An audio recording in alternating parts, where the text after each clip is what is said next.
Hare Krishna, Krishna Krishna, Hare Hare, Hare Ram, Hare Ram,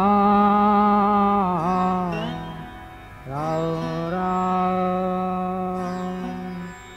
Hare Hare.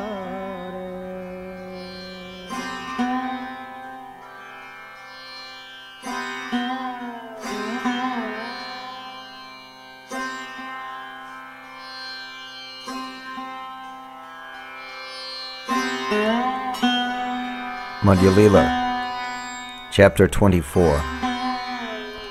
Glory, glory, glory to the fair lion, that is saintly Lord Chaitanya. Glory, glory, glory to the Lord who protects the devotees. Glory to the Lord who heroically vanquishes the demons.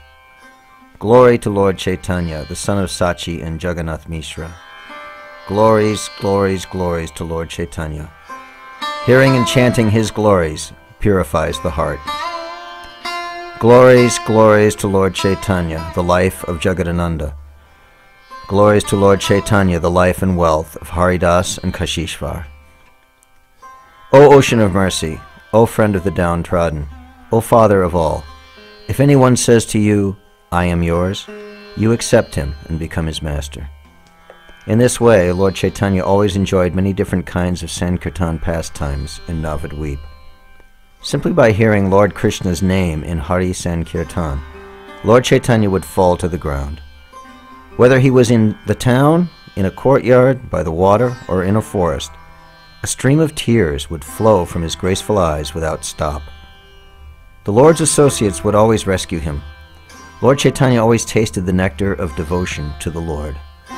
If he heard anyone say the name of Lord Hari in any way, Lord Chaitanya would forget himself and fall to the ground. He would tremble and weep. The hairs of his body stood erect. In the middle of town, he would be overcome with ecstasy and would roll on the ground. The people of Madhya regularly saw the Lord's ecstasies. Ecstasies even Brahma and the demigods would think themselves fortunate to see. At the end of his ecstasies, the Lord would fall unconscious. Then his servants would gather, pick him up, and carry him to his home. Once in the Lord's house, they would perform Sankirtan. In this way, the numberless universes became filled with bliss. The Lord's ecstasies cannot be described. How was the Lord overwhelmed by tasting the nectar of Lord Krishna? I do not know. One moment he would say, I am Krishna, the cowherd boy, more handsome than Kamadev. The next moment he would say, I am Lord Krishna's servant eternally. On some days he would chant japa of Gopi, Gopi, Gopi. Then, when he heard Lord Krishna's name, he would burn with great anger. He would say, Where is your Krishna? He is a great thief. He is an arrogant rogue, a deceiver. Who would worship him? First he conquers women. Then he cuts off their ears and noses. Like a hunter, he took away Vali's life. Why should I hear talk of this thief? In this way, Lord Chaitanya would become angry if someone spoke the word Krishna. Moment after moment, he would chant Gokula, Gokula. Then, on other days, he would chant Vrindavan, Vrindavan. On other days, he would happily chant Mathura, Mathura. On other days, he would scratch the ground with his toenail. Sometimes he would draw on the ground a threefold bending form. Gazing at the form, he would weep. The ground floated in his tears. Some days he would say, I see a great forest filled with lions, tigers, and bears. Sometimes he would say that night was day and day was night. Seeing the Lord's ecstasies, the devotees would hold each other and weep. The Vaishnava servants of the Lord easily saw ecstasies that even Brahma yearns to see. Avoiding his own home, Lord Chaitanya always stayed in the homes of the Vaishnavas.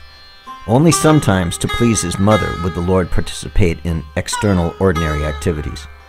All the devotees were filled with happiness. Everyone joyfully chanted Lord Krishna's holy names. Enjoying endless pastimes, the wild lion that was Lord Nityananda wandered in home after home in Madhya. Taking Advaita with them, Nityananda and Gadadhar always stayed with Lord Chaitanya. Their conversation was always about Lord Vishnu. One day, as everyone sang a kirtan with great love, Adwaita danced in the mood of a gopi. Distraught, and a blade of grass placed between his teeth, he danced again and again. Tasting the nectar of ecstatic love, Adwaita rolled on the ground. In the 4 directions around him, the devotees sang with great joy. For 6 hours he danced without stop. At the end, all the devotees were exhausted. Gathering together, they stopped Adwaita. Adwaita Acharya sat down, and the devotees sat around him in the 4 directions. As Adwaita Acharya peacefully sat, Srivas, Ramai, and others left to bathe. Then Adwaita's distress increased more and more. Falling to the ground, he rolled about in Srivas's courtyard. Busy in some other activities, Lord Chaitanya was in his own home. In his heart, he could see Adwaita's distress. The eternally blissful Lord, who pacifies his devotees' distress, went to where Adwaita was rolling on the ground. Seeing Adwaita's distress, with his own hand Lord Chaitanya picked him up, took him into Lord Vishnu's temple room, and sat down. Smiling, Lord Chaitanya said, "Listen, Acharya, what do you want? Tell me what you want." Adwaita replied, "You are the essence of the Vedas, Lord. I want you. What else would I want?" Smiling, Lord Chaitanya said, "I am here before your eyes. What more do you want? Tell me." Adwaita said, "Lord, I speak the real truth. You are the truth described in the Vedanta and in all the Vedas. Still, I want to see some of your powers and opulences." Lord Chaitanya said, "What do you want? Tell me." Adwaita said, "Lord, what Arjuna saw in ancient times, I yearn to see." The moment he spoke these words, Adwaita saw himself sitting on a chariot. In the 4 directions around him, great armies ferociously fought. On the chariot, Adwaita saw dark and handsome Lord Krishna, a conch shell, chakra, club, and lotus in his 4 hands. The next moment he saw the form of the numberless universes, a form that had a moon and sun and many oceans, mountains, rivers, and gardens. Again and again he saw millions of eyes, arms, and faces. Then he saw Arjuna offering prayers. Great flames burned in each mouth of the universal form. Flying like moths into the flames, the demons and blasphemers were at once consumed. The sinners who blasphemed and attacked others perished in the great flames of Lord Chaitanya's mouth. By Lord Chaitanya's mercy, Adwaita Acharya saw this form. Others had no power to see it. Adwaita wept with joy and love. Placing a blade of grass between his teeth, again and again he begged for service to the Lord. Meanwhile, Lord Nityananda was joyfully wandering in Nadia. Nityananda knew all that Lord Chaitanya had manifested. He knew the Lord was revealing his universal form. Lord Nityananda hurried there. Standing before the door of Lord Vishnu's temple room, Nityananda roared. Aware that Nityananda had come, Lord Chaitanya quickly opened the door. Seeing the limitless universal form, Nityananda offered Dandavat obeisances and then closed his eyes. Lord Chaitanya said, "Rise, Nityananda, you are my very life. You know all about me. In truth, I become the property of anyone who loves you. To me, no one is more dear than you. Anyone who thinks that you and Adwaita are different persons does not know that you are both my incarnations. You are both supremely pure." Then, glancing at both Nityananda and Adwaita, Lord Chaitanya blissfully danced in the temple room of Lord Vishnu. Then Lord Chaitanya roared, "Look, look!" He loudly called again and again, saying, "Lord, Lord!" Nityananda and Adwaita offered prayers. Gazing at the universal form, their hearts became filled with bliss. Even though these wonderful pastimes were manifested in Srivas's home, no one else had the power to see them. This true story comes from Lord Adwaita's mouth. Anyone who does not believe it is a sinner. Anyone who will not say Lord Chaitanya is the Supreme Personality of Godhead, the Master of all, is a sinner and is never fit to be seen by Vaishnavas. Lord Chaitanya is the Master of my Master. This I firmly believe in my heart. Lord Chaitanya manifested his pastimes in Navadvip. Still, none but the devotees could understand them. Devotional service is the greatest treasure. Devotion is seen when one weeps on remembering Lord Krishna's holy name. He who weeps when he chants Krishna truly chants Lord Krishna's name. It is not by the power of great wealth or noble family that one is able to chant Krishna in truth. They who hear this story of Nityananda and Advaita seeing the Lord's universal form will certainly attain the great treasure that is Lord Krishna. Then, in a moment, Lord Chaitanya stopped everything and, accompanied by his devotees, returned to his home. When they thus saw the universal form, Nityananda and Advaita were not in external consciousness. They were filled with spiritual bliss. Wild with bliss by seeing the universal form, Nityananda and Advaita rolled on the ground everywhere in the courtyard, covering their bodies with dust. One of them danced while the other sang and clapped his hands.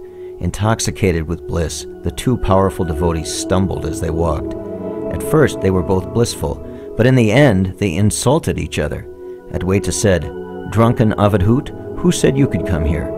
How did you open the door and come inside? Who says that you are a sannyasi? You have no caste. You don't eat at your own home. No one knows your family and caste. Why should a drunkard like you stay among the Vaishnavas? If you don't leave at once, it won't be good for you." Then Nityananda replied, "O Nara, be still, or I will show you my power with a blow from my fist. You old Brahmin, you are not afraid? I am a wild Avadhuta. I am the Lord's brother. You have already perished, destroyed by wife, children, and home. I am very exalted. I walk the path of the Paramahansas. If I strike you, you cannot say anything to protest. Without reason, you have become very proud before me." Hearing these words, Advaita burned with anger like fire. Then, after making himself clothed only by the four directions, he spoke these insults. "You eat fish. You eat meat. How are you a sannyasi? Now I take off my clothes. Now I am clothed only by the four directions. Where are your mother and father? In what country is your home? Who knows? Tell me that. You come like a thief and you eat everything. Anyone who calls you a sannyasi doesn't know anything. You call yourself a sannyasi, but you eat 3 times a day." Srivas Pandit doesn't know anything about caste. From where did he get this Avadhuta? This Avadhuta will destroy the caste status of us all. From where did this drunkard Nityananda come? Intoxicated by tasting the nectar of ecstatic love for Lord Krishna, Nityananda and Advaita always quarreled. Anyone who takes the side of one of them and then criticizes the other goes to his destruction. Anyone who, not understanding the heart of this loving quarrel, criticizes one and praises the other, will perish. Anyone who takes Advaita's side and criticizes Nityananda is very lowly and degraded. He will never be Lord Advaita's servant. When one incarnation of the Supreme Personality of Godhead quarrels with another incarnation of the Supreme Personality of Godhead, who can understand their quarrel? Their quarrel is only a pastime of Lord Vishnu and the Vaishnavas. Lord Vishnu and the Vaishnavas are equal. The blasphemers, however, have a different understanding.